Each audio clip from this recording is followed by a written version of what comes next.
Hello friends, स्वागत है आप सभी का राइजी क्लासेस में। दोस्तों, 31 जनवरी को होने वाली सीटेट के एग्ज़ाम में पूछे जाने वाले चाइल्ड डेवलपमेंट एंड पेडागोजी से टॉपिक से आज मैं आप लोगों के लिए 10 महत्वपूर्ण प्रश्न लेकर के आया हूं।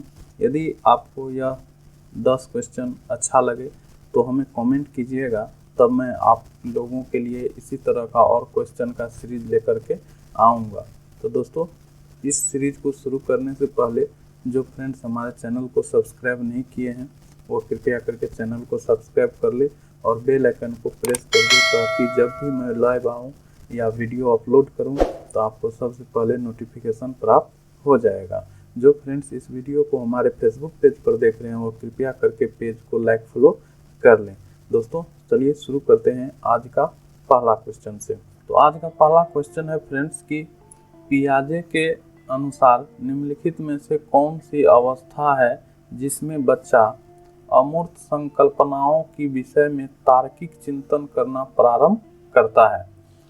ऑप्शन ए, मूर्त संक्रियात्मक अवस्था जो 7 वर्ष से 11 वर्ष के बीच होते हैं। बी, औपचारिक संक्रियात्मक अवस्था जो 11 वर्ष से एवं ऊपर होता है। सी, संवेदी प्रेरक अवस्था जो जन्म से 2 वर्ष तक होता है। और डी, पूर्व संक्रियात्मक अवस्था जो 2 वर्ष से 7 वर्ष तक का होता है। तो पियाजे के अनुसार फ्रेंड्स, जो बच्चे होते हैं अमूर्त संकल्पनाओं के विषय में तार्किक चिंतन करना कब वह प्रारंभ कर देता है, कौन सी अवस्था में। तो चलिए आप लोग इस क्वेश्चन का कमेंट करें। जितने भी हमारे दोस्त इस बार सीटेट का एग्ज़ाम देने वाले हैं वह कृपया करके इस सभी क्वेश्चन को अंत तक जरूर देखें। यह क्वेश्चन आप लोगों के लिए बहुत लाभदायक होने वाला है एग्ज़ाम के दृष्टिकोण से।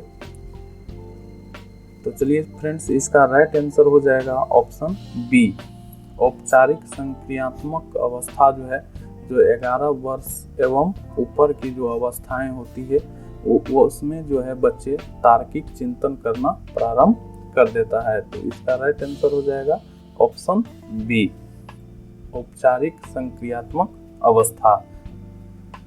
चलिए नेक्स्ट क्वेश्चन देखते हैं। क्वेश्चन नंबर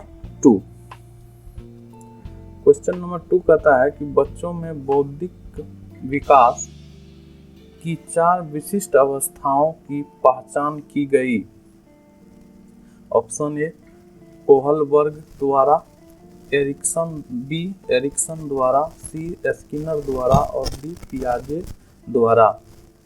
तो बच्चों में बौद्धिक विकास की 4 जो विशिष्ट अवस्था होते हैं उसका किसके द्वारा पहचान किया गया था। चलिए आप लोग कमेंट कीजिए इसका राइट आंसर कौन सा होगा। तो फ्रेंड्स, ऑप्शन इसका जो है क्वेश्चन 2 का ऑप्शन डी, पियाजे के द्वारा जो बच्चों के बौद्धिक विकास की 4 विशिष्ट अवस्थाएं थी उसे पियाजे के द्वारा पहचान किया गया था। इसका राइट आंसर हो जाएगा आपको ऑप्शन डी, पियाजे के द्वारा। चलिए नेक्स्ट क्वेश्चन देखते हैं। Question number 3। क्वेश्चन 3 कहता है कि विकास कभी न समाप्त होने वाली प्रक्रिया है, यह विचार किससे संबंधित है। विकास कभी न समाप्त होने वाली प्रक्रिया है, यह विचार किससे संबंधित है। ऑप्शन ए, अंत संबंध का सिद्धांत। बी, निरंतरता का सिद्धांत। सी, एकीकरण का सिद्धांत और डी, अंतक्रिया का सिद्धांत। इसका राइट आंसर कौन सा होगा। तो फ्रेंड्स, क्वेश्चन 3 का राइट आंसर हो जाएगा आपको ऑप्शन बी, निरंतरता का जो सिद्धांत है वह जो कहता है कि विकास कभी भी न समाप्त होने वाली प्रक्रिया है। विकास जन्म से लेकर के मृत्यु तक यह विकास जो है वह डेवलपमेंट होते रहता है। चलिए इसका राइट आंसर ऑप्शन बी हो जाएगा, निरंतरता का सिद्धांत, कंटिन्यूटी, प्रिंसिपल ऑफ कंटिन्यूटी। चलिए नेक्स्ट क्वेश्चन देखते हैं। Question number 4। क्वेश्चन 4 कहता है कि प्राथमिक स्तर पर एक शिक्षक में निम्न में से किसे सबसे महत्वपूर्ण विशेषता मानना चाहिए।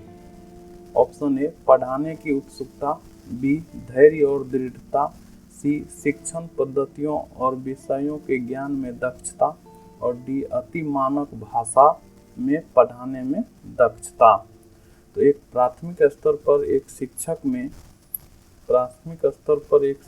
में निम्न में से किसे सबसे महत्वपूर्ण विशेषता मानना चाहिए?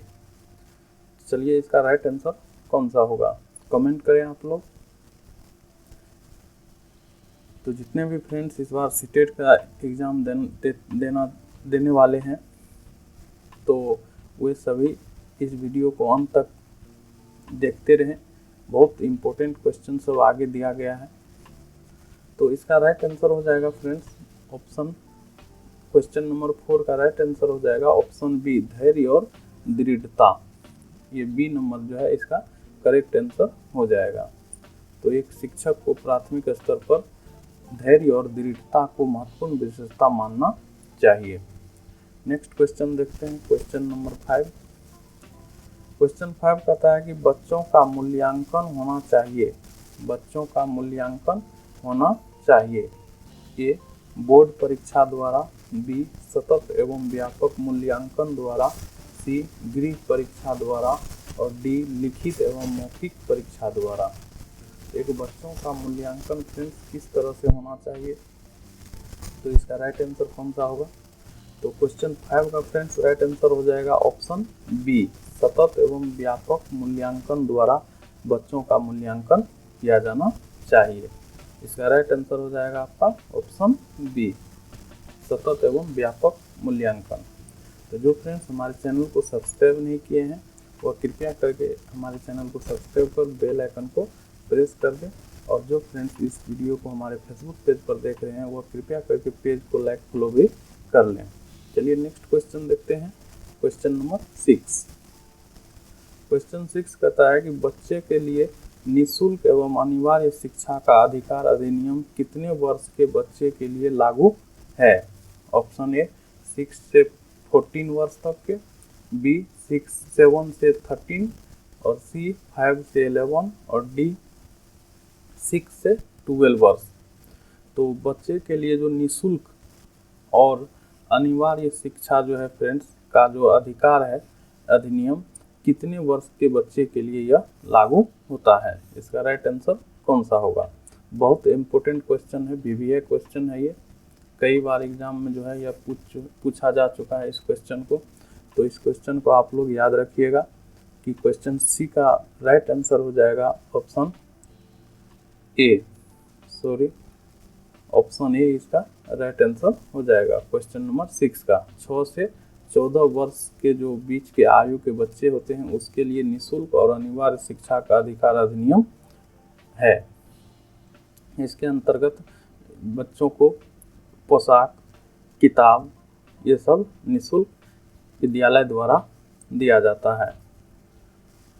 चलिए नेक्स्ट क्वेश्चन देखते हैं, क्वेश्चन नंबर 7। क्वेश्चन 7 कहता है कि शिक्षक को ज्ञान होना चाहिए। शिक्षक को ज्ञान होना चाहिए। ऑप्शन ए अध्यापन विषय का, बी बाल मनोविज्ञान का, सी शिक्षा संहिता का, और डी अध्यापन विषय एवं बाल मनोविज्ञान का। तो एक शिक्षक को फ्रेंड्स किस का ज्ञान होना आवश्यक है? इसका राइट आंसर कौन सा होगा? तो क्वेश्चन 7 का राइट आंसर ऑप्शन डी हो जाएगा। अध्यापन विषय एवं बाल मनोविज्ञान का ज्ञान एक शिक्षक में होना जरूरी है। ऑप्शन डी इसका राइट आंसर हो जाएगा। अध्यापन विषय एवं बाल मनोविज्ञान का ज्ञान होना चाहिए। नेक्स्ट क्वेश्चन देखते हैं, क्वेश्चन नंबर 8। क्वेश्चन नंबर 8 कहता है फ्रेंड्स कि एक बच्चे की वृद्धि और विकास के अध्ययन की सर्वाधिक अच्छी विधि कौन सी है? ऑप्शन ए मनोविश्लेषण विधि, बी तुलनात्मक विधि, सी विकासीय विधि, और डी सांख्यिकी विधि। तो एक बच्चे की वृद्धि और विकास, ग्रोथ एंड डेवलपमेंट के अध्ययन की सर्वाधिक अच्छी विधि कौन सी है फ्रेंड्स? तो इसका राइट आंसर हो जाएगा क्वेश्चन नंबर 8 का ऑप्शन सी विकासीय विधि, डेवलपमेंटल मेथड। ये इसका करेक्ट आंसर हो जाएगा 8 का सी नंबर। नेक्स्ट क्वेश्चन चल देखते हैं, क्वेश्चन नंबर 9। क्वेश्चन 9 कहता है कि निम्न में से कौन सी पूर्व बाल्यावस्था की विशेषता नहीं है। ऑप्शन ए दल समूह में रहने की अवस्था, बी अनुकरण करने की अवस्था, सी प्रश्न करने की अवस्था और डी खेलने की अवस्था। तो इन निम्नलिखित में से फ्रेंड्स ये चारों ऑप्शन में से कौन जो है वो पूर्व बाल्य अवस्था की विशेषता नहीं है, विशेषता नहीं है। तो इसका राइट आंसर हो जाएगा क्वेश्चन नंबर 9 का ऑप्शन डी, खेलने की अवस्था। ये ऑप्शन डी इसका राइट आंसर हो जाएगा, क्योंकि यहाँ पे कह रहा है नहीं है। निम्न में से कौन सी पूर्व बाल्यावस्था की विशेषता नहीं है। तो ये जो फ्रेंड्स ऑप्शन डी है, खेलने की अवस्था, प्ले एज, ये पूर्व बाल्यावस्था की विशेषता नहीं है। और ये सभी पूर्व बाल्यावस्था की विशेषताएं हैं। वह दल समूह में रहने की अवस्था है, अनुकरण करने की अवस्था है और प्रश्न करने की भी अवस्था है, परंतु खेलने की अवस्था नहीं है। तो चलिए नेक्स्ट क्वेश्चन और आज का लास्ट क्वेश्चन देखते हैं, क्वेश्चन नंबर 10। क्वेश्चन 10 कहता है कि खिलौनों की आयु टॉय एज कहा जाता है। खिलौनों की आयु टॉय एज कहा जाता है। ऑप्शन ए पूर्व बाल्यावस्था को, बी उत्तर बाल्यावस्था को, सी शैशवावस्था को और डी ये सभी। तो खिलौना का जो आयु है फ्रेंड्स, टॉय एज, वह किसे कहा जाता है। चलिए आप लोग इसका कमेंट कीजिए।